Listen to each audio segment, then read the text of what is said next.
듣기만 해도 산업과 기업이 저절로 이해된다. 최고의 애널리스트와 제야의 고수들에게 직접 듣는 투자 세미나 와이즈 클럽. 고정 댓글을 타고 오세요. 그러면 또 하나.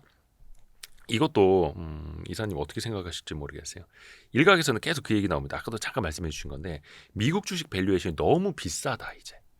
과거 뭐 예를 들어서 버핏 지수 같은 것도 뭐 GDP의 뭐 2배 이상 되면 뭐 버블이다 이런 것도 있었는데 사실 그게 이제 와장창 깨지고 계속 또 막 지수는 올라가고 있지 않습니까? 또 한편에서는 그래도 미국장이 최고다라는 평가. 이것도 어떻게 보면 되게 극단적으로 가고 있어요. 제가 그 비싸다라는 표현을요. 올 1월 달부터 들었어요.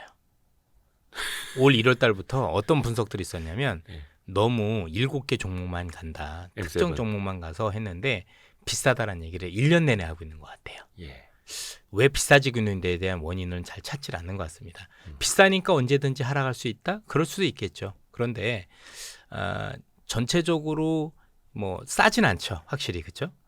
그러나 지금 비싼 주식들은 빅테크밖에 없더라고요. 또 아하. 미국 주식 보면은요. 아마 오늘 기준으로 보면 다우 지수가 9일 연속 내렸을 거요. 그렇게 안 그래도 예. 여쭤보려고 그랬어요. 그러니까요. 다르거든요. 그러니까 네. 미국이 비싸다가 아니라 일부 종목이 비싸더라고요.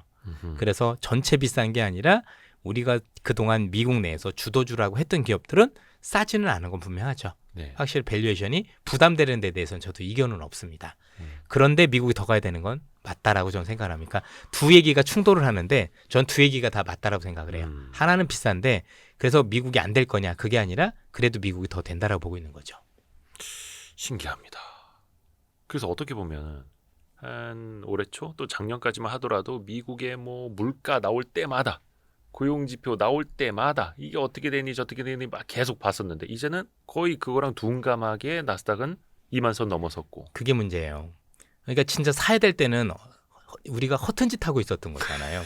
잘 생각해 보시면 예. 우리가 물가 걱정하고 고용 걱정할 때가 어때였었어요? 그때 샀으면 지금 테슬라도 더블 이상이 넘어요. 그렇죠? 다른 주식 뭐 팔란티어 이런 거 말할 필요도 없고.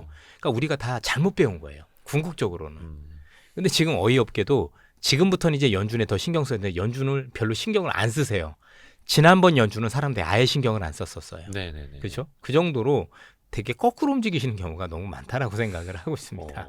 예, 되게 웃긴 건데 사실 일단은 지금 비싼 이유가 저는 그래서 이 비싼 것 때문에 한 번은 쉬어갈 국면이 조만간 올 수도 있겠다라고 생각을 하는 건데 왜냐하면 너무나도 많은 돈들이 미국에 쏠려요. 그러니까 지금은 전 세계 모든 자금들이 미국으로 들어가고 있잖아요. 예. 그래서 아마 지난주 기준으로만 268조인가 돈이 들어왔다고 골드만삭스에서 자료를 발표했던 걸 제가 본 적이 있습니다. 네. 그게 200조가 넘는 돈이 지난주만 들어온 건지 기간은 제가 좀 보진 않았는데 어쨌든 그냥 미국만 좋아요라고 해서 들어온 돈들이 한국 돈도 들어가고 뭐 일본 돈도 들어가고 다 들어오다 보니까 조금 오버슈팅 된 거 확실해 보이거든요. 그렇죠? 근데 이건 어떤 식으로든지 저는 한 번은 시키고 가야 된다라는 데에 대해서는 이견은 없어요. 근데 이게 비싸다라는 게 만약에 있는데 여기서 이익이 더 올라가면 또 비싸지지 않는 거잖아요.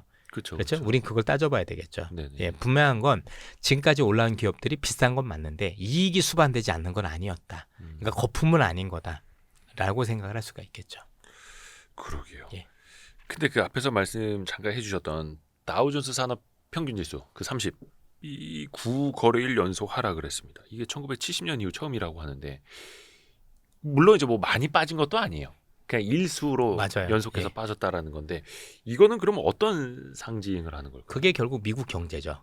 미국 경제 모습은 그건데 지금 지수가 올라가는 S&P 500하고 나스닥 중심인 건데 네. 사실 미국도 빅테크만 올라가는 거고 빅테크 내에서도 몇 개만 올라가고 있는 거잖아요. 네. 그러다 보니까 이게 뭐 미국 경제가 좋아서 주가가 사상 최고가다가 아니고 미국 경제에 새로운 성장 동력이 생겼는데 그 성장 동력들의 특정 성장 동력들의 어떤 이익 증가가 크다 보니 그 주식만 올랐다라고 보면 어느 정도 답이 나오죠. 아마 지금 미국 시장에서도 보시면 뭐 나이키니 스타벅스니 주가 보시면 정말 처참해요. 아유, 포드 주가 보셨어요? 포드 장난 아니에요. 쭉쭉 빠지고 있거든요. 그러면 우리가 흔히 얘기하는 미국 주식들은 대부분 다 빠지고 있어요. 그런데 지금 신기술과 관련된 AI와 관련된 그 옆에서 AI와 좀 연결된 이런 기업들만 많이 오르는 거죠. 예를 들어서 최근에 AI 관련주가 올랐는데 AI 관련주 오르고 나서 또 그 옆으로 가다 보니까 이제는 많은 기업들이 이제 자체 칩 개발하돼서 뭐 브로드컴이 오른다던가 네. 결국 그것도 AI거든요. 그렇죠? 그쵸. 그쪽으로만 지금 시장이 번져가고 있고 나머지 쪽 온기가 없다 보니 지수 간에도 차이가 있는데 아시다시피 다우존스 지수 같은 경우는 이제 30개 종목으로 구성되어 있지만 네. 일반 종목들도 되게 많잖아요. 엔비디아가 들어간 지 얼마 되지 않았고 그러다 보니 시장의 산업 동력하고 경제를 반영하는 게 조금씩 다르다라고 볼 수가 있겠죠. 전통 산업이 많으니까 예. 아직까지는. 그래서 미국에서도 빅테크냐 전통 산업이냐 이것도 이제 투자하신 분들마다 수익률이 아마 극명하게 엇갈리고 있어요. 많이 다르죠. 코인 시장에서도 비트코인이냐 다른 코인이냐 코인이냐 극명하게 다르죠. 갈리고 예. 있고 자동차도 테슬라냐 아니면 그냥 다른 자동차 업체들이 극명하게 갈리는 거고. 극명 정도가 아니라 지옥과 천국이죠. 아유, 예. 그러게요. 그럼 이제 바꿔 생각을 해보면 우리가 이제 여기서 되게 중요한 게 미국 투자도 이제 쉬워지는 게 아닌 거죠. 우리가 미국만 가면 되는 줄 알았더니 미국 다우로 갔더니 여기는 쉽지 않은 거고 여기가 아닌가요? 예, 아닌가벼가 되는 거고 그래서 빅테크를 갔더니 빅테크 간에서도 또 나뉘어지고 있더란 얘기죠. 세분화되고 있어서 그러다 보니 옛날처럼 미국에 투자하기만 하면 돈 번다가 아니라 이제 미국 내에서도 뭔가 선택과 집중이 필요한 시기가 오가고 있다라고 보셔야 됩니다. 모르면 그냥 지수를 사거나. 그 S&P 500 지수면 그게 낫죠. 음. 전 세계에서 아마 몇 안 되는 지수 투자하면 그래도 꾸준히 돈이 되는 국가라고. 제가 보기엔 미국 빼놓고는 없었던 것 같아요. 그렇죠. 한국은 일단 지수 투자하면 절반은 폭망이고요. 예. 그리고 지금 아프지? 몇십 년째 여기 왔다 갔다 하기 때문에 지수를 가지고 중장기 투자하는 거는 일단은 한국에서는 여지까지는 한국에서는. 통용이 안 됐다. 그렇죠, 그렇죠. 이렇게 보셔야 됩니다. 사이클도 타고. 예. 그래서 우리나라 ETF도 지수형을 하는 건 제가 볼 때는 자살행위와 같습니다. 그렇죠. 그래서 무작정 장기 투자가 아니라 대한민국에서 어느 정도 이제 사이클도 봐야 되고 그렇죠. 공부할 게 되게 많이 있습니다. 그만큼 우리나라 기업들이 훌륭하시긴 하지만 음. 우리가 경제에 영향을 많이 받는 거고 그러니까 뭐 또 다른 표현으로 하면 미국처럼 뭔가 돈을 끝없이 이렇게 창출하는 그렇죠? 그런 기능이 미국보다는 좀 약하다고 볼 수가 있겠죠. 예를 들어서 네. 애플이나 이런 애들은 경기와 무관하게 이렇게 막 이익이 안정성이 있잖아요. 네네. 근데 우리 기업들은 경제가 좋을 땐 이득이 굉장히 좋았다가 경제가 어려울 땐 이득이 굉장히 줄어들다 보니 변동성이 커질 그쵸. 수밖에 없는 거고 그 차이도 있다고 봐야죠. 근데 또 그 변동을 잘 이용을 하면은 또 그 사이클에서 엄청난 부를 또 축적할 수가 있는 게 또 이 시장이고. 저는 그 사이클을 이용하지 말라고 말씀드려요. 한국 그건 시장에서 이제 선수들의 예, 영역. 그 사이클을 이용해서 돈 번 분들이 앞으로도 별로 없을 것 같아요. 왜냐면 이제 그 사이클도 이미 다 무너졌고 그 사이클 상에서도 예를 들어서 화학 사이클이 있다라고 하겠습니다. 네. 화학 사이클이 있으면 화학 사이클에 따라서 움직이는 종목들이 이제는 한 선 두서너 종목도 이제는 안 돼요. 아하. 뭐 LG 화학에서 LG 엔솔도 따로 있고 그죠? 화학에서도 뭐 여러 가지 사업을 따로 하는 애들 있잖아요. 네네, 이 그렇죠. 기존으로 하는 거 다르게. 네. 철강도 포스코도 이제 2차 전지도 있고 그러니까 철강 사이클에만 꼭 일반화된다고 보기는 어렵죠. 많이 망가졌죠. 그래서 우리가 보는 예전에 있었던 그런 전통 산업의 사이클을 가지고 이제는 투자하는 시대는 제가 볼 때는 분명히 아닌 것 같고 우리 IT 내에서도 삼성하고 하이닉스가 다르잖아요. 네네. 그렇죠? 그래서 IT라고 해서 IT 사야 되느냐 말아야 되는 게 의미가 없어져 버렸어요. 그렇죠? 지금 보면 IT를 해야 된다고 얘기를 할 때 특히 반도체를 해야 되고 할 때는 반도체 해야 돼요가 아니라 삼성 사야 돼요, 하이닉스 사야 돼요라고 물어보는 게 맞는 거지. 반도체 해야 돼요. 아무 의미가 없죠. 어떤 기업은 지금 올 하반기에 내내 빠지기만 했는데 어떤 기업은 그래도 성과가 좋았거든요. 그럼 반도체에 대한 투자도 기업들이 너무 극명하니 그 업종에 대해서 얘기하는 게 의미가 없어져 버린 겁니다. 그러니까 어려워졌죠 그만큼. 요런 질문을 한번 드려볼게요. 네. 아까 그 미국 주식이 너무 밸류에이션이 비싸다라는 지적. 그래도 또 미국장이 최고다라는 요 질문 한번 드렸으니까 요걸 이제 국장으로 한번 대입을 해서 너무 많이 국장은 떨어졌기 때문에 싼 주식이 널려 있다라는 것과 그래도 이익 증가세나 체력이 좀 많이 너무 떨어졌다라는 평가 이제 공존하고 있지 않습니까? 예. 이거는 좀 어떻게 풀이를 해야 될까요? 적극적으로 저는 공감을 하고요. 많이 싸다고 생각해요. 그러니까 좀 싸다라는 정도가 좀 많이 정도로 지나치게 내려온 것 같아요.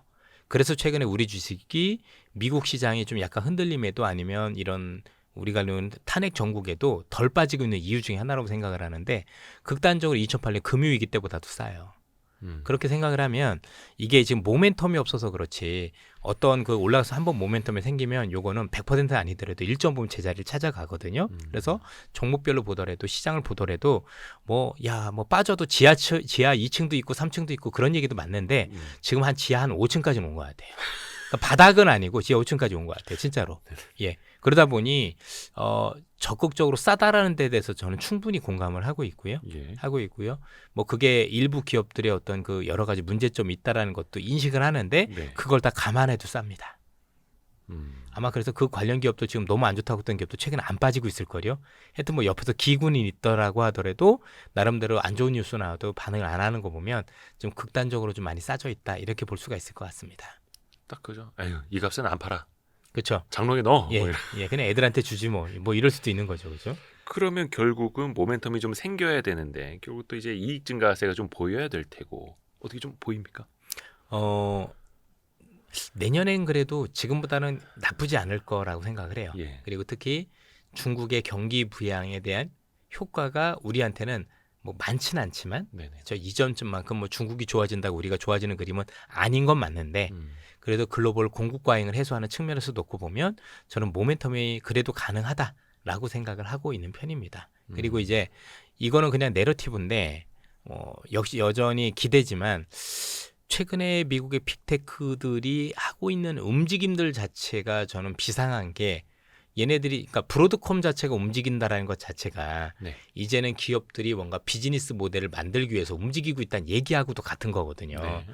그래서 만약에 이 기업들이 혹시 비즈니스 모델을 만들면 이거는 진짜 섣부른 기대인데 저도 오래 기대했다가 한번 폭망한 거라서 혹시 내가 기계를 바꿔야 되는 상황이 올 수 있는 건 아닌가라는 섣부른 기대? 내가 AI를 즐기기 위해서 저기 온디바이스 휴대폰을 같은 거. 바꾸거나 뭐 디바이스를 바꾸는 어떤 부분들이 나온다면 확 달라질 수도 있겠죠. 아무리 우리 기업이 최근에 경쟁력이 떨어졌다고 해도 그 정도는 아니니까 그래도 기본을 하고 있는 기업인 거니까 그렇게 되면 진짜 의외의 지수가 올 수도 있겠죠. 그러니까요. 그 뭐 갤럭시 S24도 그랬고 이 뭐라 그러니까 온디바이스 AI. 근데 노트북도 그렇고 뭔가 막 시원치는 않고요. 예, 지금 가지고는 택도 없고요.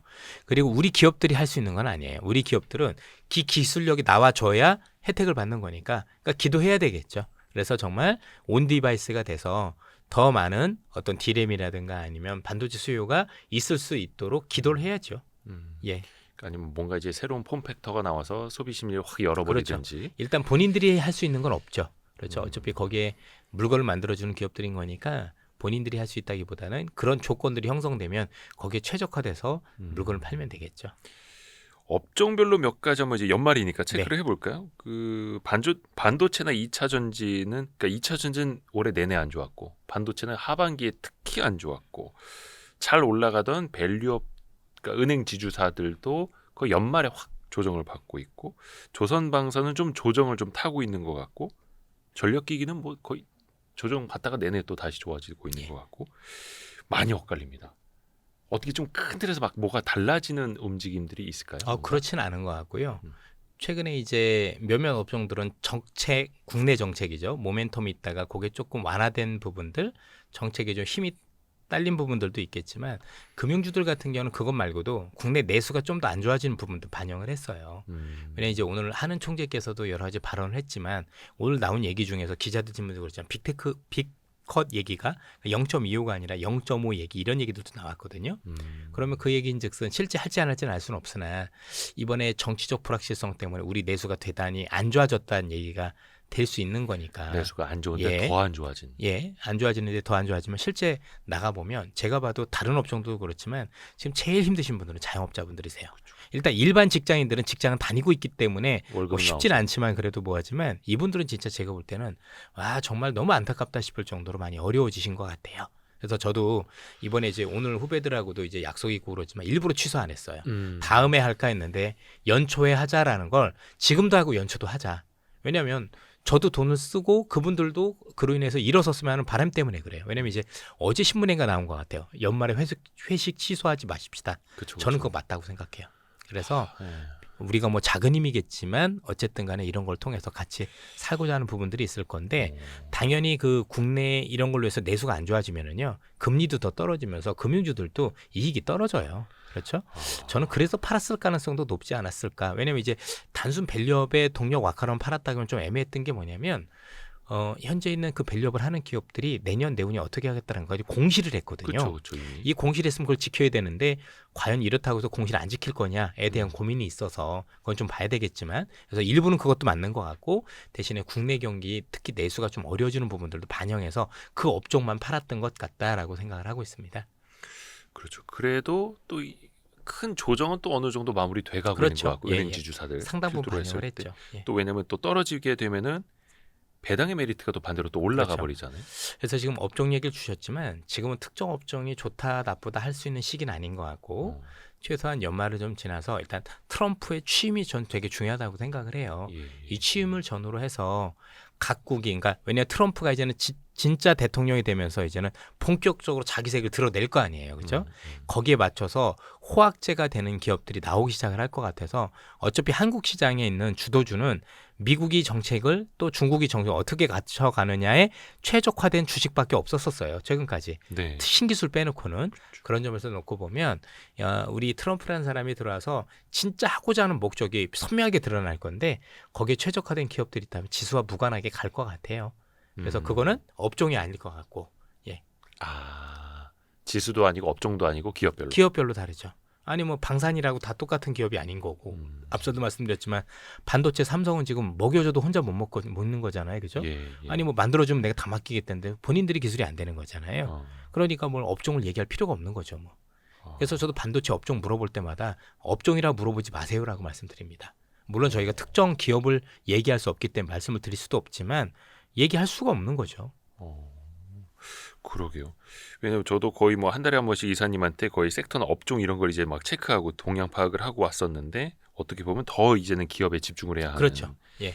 그래서 아마 그래도 지금보다는 1월에 조금 더 제가 볼 때 선명하게 뭔가 말씀을 드릴 수 있는 건 있을 것 같아요. 그래도 이런 방향이니 이런 관련 기업을 봐라라고 말씀을 드릴 수 있을 것 같은데 네네네. 지금은 그걸 하기에는 너무 시계가 좀 불확실한 것 같습니다. 앞에서 말씀하신 것처럼 예. 이제 중국마저도 그렇게 또 이제 예. 시기 불확실한 상황에서 그래서 지켜보고 있는데. 저희도 이제 신규 투자는 집중을 안 하고 있는 편이고요. 예, 신규 투자는 지금 집행을 미루고 있는 거고 테마주는 아예 거들떠도 보고 있지 않습니다. 예, 그거는 뭐 제가 할 수 있는 영역도 아닌 것 같고 네네네. 그다음에 뭐 해봐야 나중에 영혼은 다 탈탈 털릴 것 같고 그렇잖아도 신경 쓸 거 많은데 그렇게까지 갔다가 할 필요가 없지 않을까. 물론 이제 매매 잘하신 분들은 하는데 대단하신 것 같아요. 그냥 예, 저는 못하겠습니다. 혹시나 그런 염려는 없습니까? 이제 트럼프도 공약하고 분명히 이제 달라지는 게 있을 텐데 앞에서도 한 절반 정도 이행하고 절반은 또 안 할 수도 있다 그런 표현도 써주셨었는데 정작 이제 취임 이후에 뭔가 말을 바꾸거나 좀 달라질 수 있는 게 또 있을 거잖아요. 더 많고요. 트럼프 일기 때도 바꾼 말이 더 많아요. 예. 말 바꾼 게 더 많은데 그 말 바꾼 게 나쁜 게 아닌 게 결국 본인한테 이득이 되는 쪽이었었어요. 그게. 그러니까 트럼프라는 분은 정치인이기도 하지만 좀 독특한 정치인이시잖아요. 네. 비즈니스맨인데 그렇죠.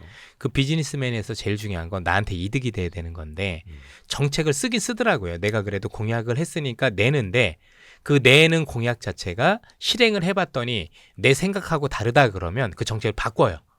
그게 트럼프예요. 그래서 중간에 바뀌는 경우들도 많고 또 하다 보니 각 국가들이 협상을 하러 오잖아요. 네. 여러분도 오늘 신문 보셨겠지만 일본의 그 소프트뱅크 보셨잖아요. 그죠? 그렇죠. 자, 일본이 저렇게 하는데 일본한테 그만큼 때릴까요? 이미 줬는데 협상할 때 유리하게끔 일본한테 해준 거잖아요. 되게 중요한 거예요. 손정희 회장도 나서고 그 고인이 된 아베의 부인께서도 나서고 있고. 예. 어마어마한 거예요. 지금 이미 물밑 작업들을 통해서 미국한테 선물을 이렇게 잔뜩 안겨주고 있어요. 그러면 미국 입장에선 일본을 그대로 때릴까요? 최소한 다른 국가하고는 차별해서 때리겠죠. 그렇지 않겠습니까? 때린 데는 또 안 때리고. 예, 좀 때린다. 살살 때리고. 예. 아니 분명한 건 트럼프가 원하는 게 이거니까 나한테 잘해준 애들 내가 이렇게 했으니까 무조건 관세를 그 사람 매기겠다라는 게 아니에요. 관세는 분명히 하긴 할 건데 기업에 따라서 국가에 따라서 나한테 하는 거에 따라서 달리할 수 있다라는 게 그분의 생각 아니겠습니까? 그래서 일본은 그렇게 하고 있는 거죠. 우리는 아무것도 없는 거고 지금. 아유, 그렇죠? 참 그래서 그게 좀 굉장히 좀 골치가 아프죠. 사실은 머리도 줘야 되는데 갈 수 있는 사람이 없잖아요. 총리께서 가시나? 안 만나주죠. 총리는. 권한도 없는 총리를 뭐하러 만나요? 그러니까 트럼프가 최근에 그런 이야기 또 했더라고요. 첫 번째 임기 때는 다 나한테 반대하더니 두 번째 임기 때는 다 나한테 와서 친근하게 굴려고 하고 있다. 그럴 수밖에 없는 게 일기 때와는 다른 모습을 보이고 있기 때문인데 예. 이건 꼭 아셨으면 좋겠는 게 일기 때는 본인이 정책을 이행을 못한 것도 있지만 하고 싶었는데 막힌 것도 많았어요. 트럼프라는 분은 일기 때만 하더라도 정치 아웃사이더였기 때문에 내 세력이 없었었고 그래서 내가 취임하고 나서도 거기에 있는 강요들을 좋은 분들을 추천받아서 하다 보니 이분들은 정상적인 생각을 가지고 계시잖아요. 그러니까 트럼프가 내놓은 정책에 다 반대하셨던 거예요. 그렇죠? 그리고 여러분들 농담 아니고 트럼프는 계엄령을 선포하고 싶어 했었어요. 근데 매티스 국방장관이 막은 것도 있었고요. 그 대선 그 연임 실패하고 그때 의회 폭동 났을 때요? 그 이전에도 한 번 있었었고요.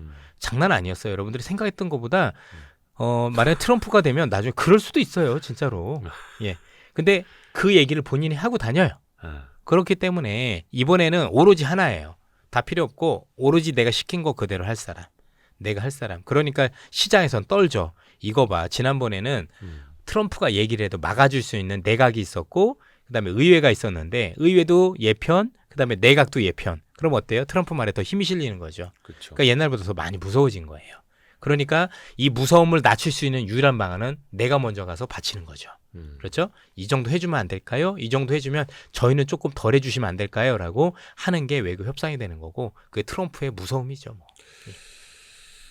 우리나라 같은 경우는 지금 이제 정치적으로 좀 공백 상태에 있기 때문에 재벌 총수들이 좀 미국으로 달려가는 사람이 있고 좀 만나려는 사람이 있고 이런 이야기들은 좀 들리더라고요. 해야죠. 예. 예. 비즈니스는 이제 비즈니스적으로 또 풀어가야 그럼요. 하는 예. 거고. 이게 제일 좋은 모습은 그분들께서도 달려가시되 정부가 뭐 밀어주는 모습도 보이고 그래서 누가 보더라도 한국이라는 국가 자체가 미국을 위해서 뭔가 많이 해주고 있다는 이런 걸 더 받아야 트럼프는 되게 좋아해요. 트럼프는 광고 효과를 되게 좋아하거든요. 그러니까 삼성에 누가 왔어, 현대차에 누가 왔어도 중요한데 거기에 올 때 같이 가면 더 트럼프한테 면이 서겠죠. 그럼 우린 더 많은 걸 얻어내요. 많은 분들이 이게 굴욕이라고 생각하시는데 안 그렇거든요. 트럼프의 자존심을 더 세워주고 트럼프한테 뭔가 조금 더 광고 효과를 내주면서 우리는 실리를 취할 수 있는 게 되게 많아요. 근데 이제 우리 기업들만 가시면 기업 나름대로 되게 잘 하시겠지만 아쉽죠. 그 효과는 좀 반감되겠죠. 그렇죠. 트럼프는 자기 면 세워주고. 아우 그게 제일 중요해요.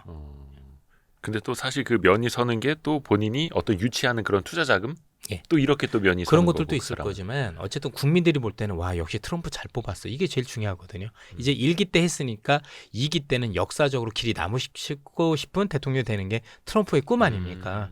그러면 위대한 대통령이 예, 되려고. 위대한 대통령이 되려면 묵묵히 일하면 안 돼요. 티나게 일해야지. 무조건 티나야 돼요. 광이 나고 티가 나고 광이 나고 티가 나고 예. 그래서 일본도 그렇게 해주는 거예요. 오늘 아침에 예. 소프트뱅크 사장 사진 찍은 거 봐보세요. 네네네. 그죠? 그 막 목덜미 잡고 있던데. 목덜미 잡고 그죠? 돈 더 투자하라고. 막. 그걸 트럼프는 원해요. 네. 그리고 이 사람들도 그렇게 하라 이거예요. 하고 나한테 또 막 잘해줘. 웃어주고 막. 그럼요. 아니, 사업인데 그 정도 못 해줍니까? 자존심 있으면 안 돼요.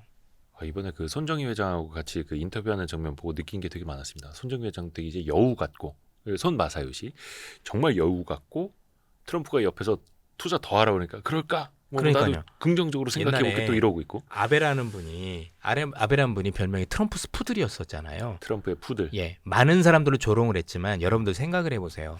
여기 보시는 분들 별것도 아닌 데 있으면서도 자존심 세우는 저 같은 경우도 있는데, 근데 일국의 총리가 예. 그것도 한국보다 큰 나라의 총리가 거기서 그 정도 생쇼했으면 그 사람 속이 좋겠어요? 아닐 거거든요, 그렇죠? 그게 국익이라고 생각하니까예요. 그런 게 중요한 거예요. 중요한 건 그렇게 해서 국익이 될 걸 찾기 위해서 노력하는 그 모습들. 그래서 내가 비록 망가지더라도 그래도 국익이 되면 좋은 거 아니겠습니까? 근데 내 자존심 세워서 우리 국가가 잘못된다라면 그래서 우리 국가 잃는다라면 무슨 의미가 있을 거야? 그럼 사람들이 국민들이 볼 때 우리 대통령께서는 우리 리더께서는 이렇게 자존심 세우고 잘했어요 라고 할까요? 아닌 거거든요. 우리는 수출하는 국가예요. 수출하는 국가는 얼마나 수출이 더 잘 되게 하느냐가 제일 중요한 외교고 중요한 비즈니스인 거예요. 그러려면 내 간이든 쓸개 다 빼주잖아요. 전 이런 말씀도 드립니다.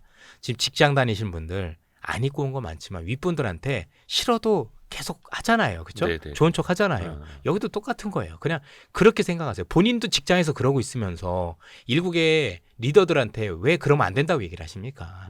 거긴 더 해야죠. 그렇죠? 광해라는 영화에서 보는 것처럼 내가 빌어먹어도 내 백성이 소중한 거지 명나라한테 뭐 바치는 게 중요한 게 아닌 것처럼 제일 중요한 건 실리예요. 실리. 그렇죠. 그걸 또 빨리 우리가 얻었으면 좋겠는데 그러니까요. 그게 또 아쉽죠. 투자하시는 분들한테도 또 긍정적인 효과로 또 다가와야 하는데 왜냐면 아직까지는 그게 불확실성이 너무 기회니까. 많고. 기회고 만약에 우리가 지금 정상적인 정부가 돼서 이미 트럼프한테 날아가서 뭔가 했었으면 우리한테도 너무 시장 부정적으로 안 볼 거예요. 우리도 협상을 할 거고 그러면 우리도 안 맞지는 않겠지만 몇 대 얻어 맞겠지만 그 정도는 아닐 거고 또 때에 따라서는 우리한테 선물이 될 수 있는 것도 있을 수 있거든요. 또 다른 기회.